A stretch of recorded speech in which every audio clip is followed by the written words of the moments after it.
Hello friends, welcome back to my YouTube channel. ಎಲ್ರಿಗೂ ನಮಸ್ಕಾರ. Sagar FF ಚಾನಲ್ಗೆ ಸ್ವಾಗತ. ಇವತ್ತಿನ ಒಂದು ವಿಡಿಯೋದಲ್ಲಿ ನಾನು ನಿಮಗೆ ಹೀರೆಕಾಯಿ ಚಟ್ನಿ ಯಾವ ರೀತಿ ಮಾಡೋದು ಅಂತ ತೋರಿಸ್ಕೊಡ್ತಾ ಇದ್ದೀನಿ. ತುಂಬಾ ಸಿಂಪಲ್ ಆಗಿ ಟೇಸ್ಟಿಯಾಗಿ ಇದನ್ನ ನಾವು ಮಾಡ್ಕೋಬಹುದು.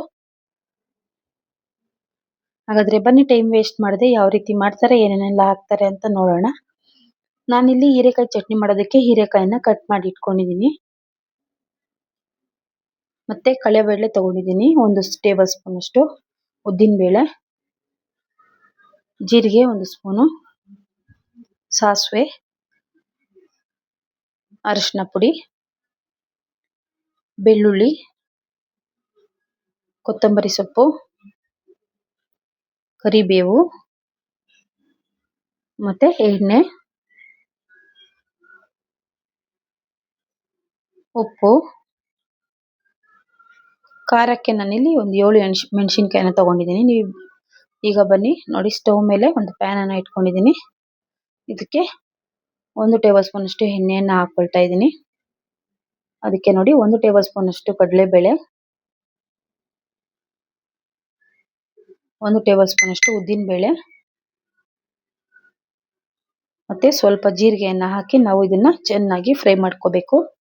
ಇದನ್ನ ಫ್ರೈ ಮಾಡ್ಕೋಬೇಕಾದ್ರೆ ನಾವು ಲೋ ಫ್ಲೇಮ್ ಅಲ್ಲೇ ಇಟ್ಟಿರಬೇಕು. ಚೆನ್ನಾಗಿ ನಾವು ಗೋಲ್ಡನ್ ಕಲರ್ ಬರೋವರೆಗೂ ಇದನ್ನ ಫ್ರೈ ಮಾಡ್ಕೋಬೇಕು ಫ್ರೆಂಡ್ಸ್. ಜೀರಿಗೆ ಹಾಕೋದ್ರಿಂದ ಜೀರ್ಣಶಕ್ತಿಗೆ ತುಂಬಾನೇ ಒಳ್ಳೆಯದು. ನೋಡಿ, ಈಗ ಬೆಳ್ಳುಳ್ಳಿಯನ್ನು ಹಾಕೊಳ್ತಾ ಇದ್ದೀನಿ, ಒಂದು 8 ರಿಂದ 10 ಎಸಳು, ಮತ್ತೆ ಕರಿಬೇವು, ಒಣಮೆಣಸಿನಕಾಯಿ ಹಾಕಿ ನಾನು ಚೆನ್ನಾಗಿ ಇದನ್ನ ಫ್ರೈ ಮಾಡ್ಕೋಬೇಕು. ನೀವು ಒಣಮೆಣಸಿನಕಾಯಿ ಇಲ್ಲ ಅಂದ್ರೆ ಬೇಕಿದ್ರೆ ಹಸಿಮೆಣಸಿನಕಾಯಿನ ಸಹ ಹಾಕೋಬಹುದು, ಟೇಸ್ಟ್ ಚೆನ್ನಾಗಿರುತ್ತೆ. ಒಂದು 2 ನಿಮಿಷ ನಾವು ಲೋ ಫ್ಲೇಮ್ ಅಲ್ಲೇ ಇದನ್ನೆಲ್ಲ ಫ್ರೈ ಮಾಡ್ಕೊಂಡ ನಂತರ ಈಗ ಇದಕ್ಕೆ ಸ್ವಲ್ಪ ಕೊತ್ತಂಬರಿ ಸೊಪ್ಪನ್ನು ಹಾಕೋಬೇಕು.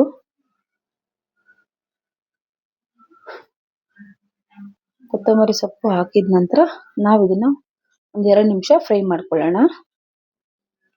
ಫ್ರೈ ಮಾಡಿದ ನಂತರ ನಾವಿದು ಸ್ಟವ್ ಅನ್ನು ಆಫ್ ಮಾಡಿ ಇದನ್ನ ಈಗ ನಾವು ಒಂದು ಪ್ಲೇಟಲ್ಲಿ ಇದನ್ನ ಹಾಕೊಳ್ಳೋಣ. ಇದನ್ನ ಸ್ವಲ್ಪ ಹೊತ್ತು ತಣ್ಣಗಾಗೋದಕ್ಕೆ ಬಿಡಬೇಕು. ಈಗ ಅದೇ ಪ್ಯಾನ್ಗೆ 1 ಟೇಬಲ್ ಸ್ಪೂನ್ ಅಷ್ಟು ಎಣ್ಣೆಯನ್ನ ಹಾಕೊಳ್ತಾ ಇದ್ದೀನಿ. ಇವಾಗ ನಾವು ಸಣ್ಣದಾಗಿ ಕಟ್ ಮಾಡಿ ಇಟ್ಕೊಂಡಂತಹ ಹೀರೆಕಾಯಿಯನ್ನ ಹಾಕೊಳ್ಳೋಣ.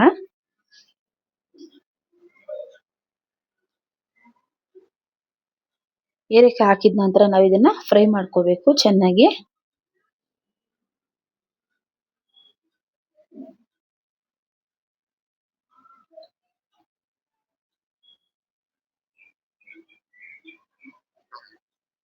ಈಗ ಸ್ವಲ್ಪ ಅರಿಶಿನವನ್ನ ಹಾಕೊಂಡು ನಾವು ಫ್ರೈ ಮಾಡ್ಕೋಬೇಕಾಗುತ್ತೆ.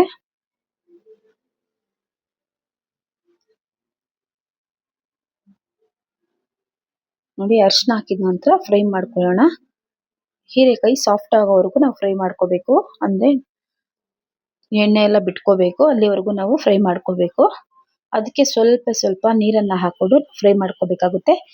ಈ ನೀರು ಹಾಕಿರೋದು ಏನಾಗಿದೆ ಅಂದ್ರೆ ವಿಡಿಯೋ ಸ್ಕಿಪ್ ಆಗಿದೆ, ನೀವು ಸ್ವಲ್ಪ ನೀರನ್ನ ಹಾಕೊಳ್ಳಿ. ನೋಡಿ, ಈ ತರ ಒಂದು ಟೀ ಗ್ಲಾಸ್ ಅಲ್ಲಿ ನೀರನ್ನ ಹಾಕೊಂಡ್ರೆ ಸಾಕು, ಚೆನ್ನಾಗಿ ಫ್ರೈ ಆಗುತ್ತೆ ಹೀರೆಕಾಯಿ.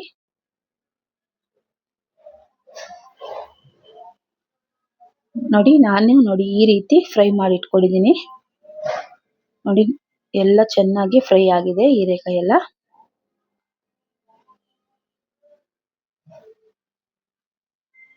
ಈಗ ಇದನ್ನ ನಾವು ಸ್ಟವ್ ಅನ್ನ ಆಫ್ ಮಾಡಿದ ನಂತರ ಇದನ್ನ ಒಂದು ಪ್ಲೇಟ್ ಒಳಗಡೆ ಹಾಕೊಳ್ಬೇಕಾಗುತ್ತೆ.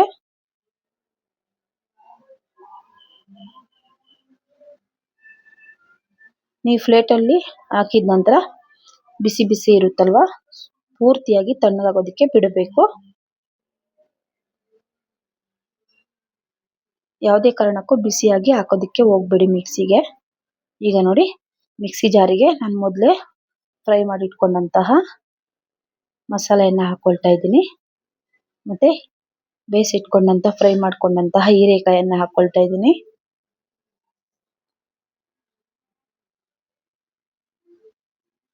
ನೋಡಿ, ಹೀರೆಕಾಯಿನ ಸೇರಿಸ್ಕೊಂಡ ನಂತರ ನಾವು ಈಗ ಇದಕ್ಕೆ ರುಚಿಗೆ ತಕ್ಕಷ್ಟು ಉಪ್ಪನ್ನು ಹಾಕೊಳ್ಳೋಣ.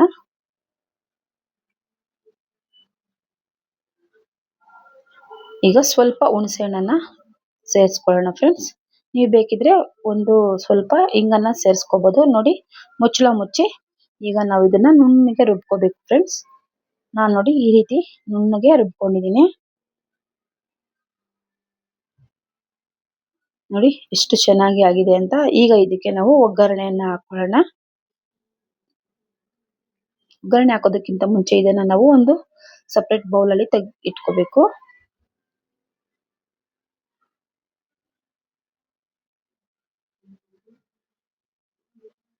ಈಗ ಬನ್ನಿ ಒಗ್ಗರಣೆ ಹಾಕೊಳ್ಳೋಣ. ಇದಕ್ಕೆ ಸ್ಟವ್ ಮೇಲೆ ಒಂದು ಚಿಕ್ಕ ಸೌಟನ್ನ ಇಟ್ಕೊಂಡಿದ್ದೀನಿ.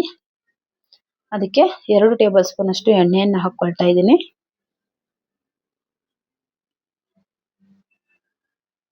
ಈಗ ಎಣ್ಣೆ ಕಾದ ನಂತರ ಸಾಸಿವೆಯನ್ನ ಹಾಕೊಳ್ಳೋಣ. ಸಾಸಿವೆ ಸಿಡಿದ ನಂತರ ನಾವು ಅದಕ್ಕೆ ಒಂದು ಅರ್ಧ ಟೀ ಸ್ಪೂನ್ ಅಷ್ಟು ಕಡಲೆಬೇಳೆ ಮತ್ತೆ ಅರ್ಧ ಟೀ ಸ್ಪೂನ್ ಅಷ್ಟು ಉದ್ದಿನ ಬೇಳೆಯನ್ನು ಹಾಕಿ ಲೋ ಫ್ಲೇಮ್ ಅಲ್ಲಿ ಇದನ್ನ ಫ್ರೈ ಮಾಡ್ಕೋಬೇಕು. ಹಾಗೆ ಒಂದೇ ಒಂದು ಮೆಣಸಿನಕಾಯಿನ ಕಟ್ ಮಾಡಿ ಹಾಕೊಂಡಿದ್ದೀನಿ. ಈಗ ನೋಡಿ, ಕರಿಬೇವಿನ ಸೊಪ್ಪನ್ನ ಹಾಕಿ ನಾವು ಇದನ್ನ ಚಟ್ನಿ ಒಳಗಡೆ ಮಿಕ್ಸ್ ಮಾಡ್ಕೊಳ್ಳೋಣ. ತುಂಬಾನೇ ಚೆನ್ನಾಗಿರುತ್ತೆ ಈ ಹೀರೆಕಾಯಿ ಚಟ್ನಿ. ನೀವು ಒಂದ್ಸರಿ ಟ್ರೈ ಮಾಡಿ ಹೇಗಿದೆ ಅಂತ ಕಮೆಂಟ್ ಮೂಲಕ ತಿಳಿಸಿ ಫ್ರೆಂಡ್ಸ್. ವಿಡಿಯೋ ಇಷ್ಟ ಆಗಿದ್ರೆ ದಯವಿಟ್ಟು ಲೈಕ್ ಮಾಡಿ, ಶೇರ್ ಮಾಡಿ, ಸಬ್ಸ್ಕ್ರೈಬ್ ಮಾಡಿ.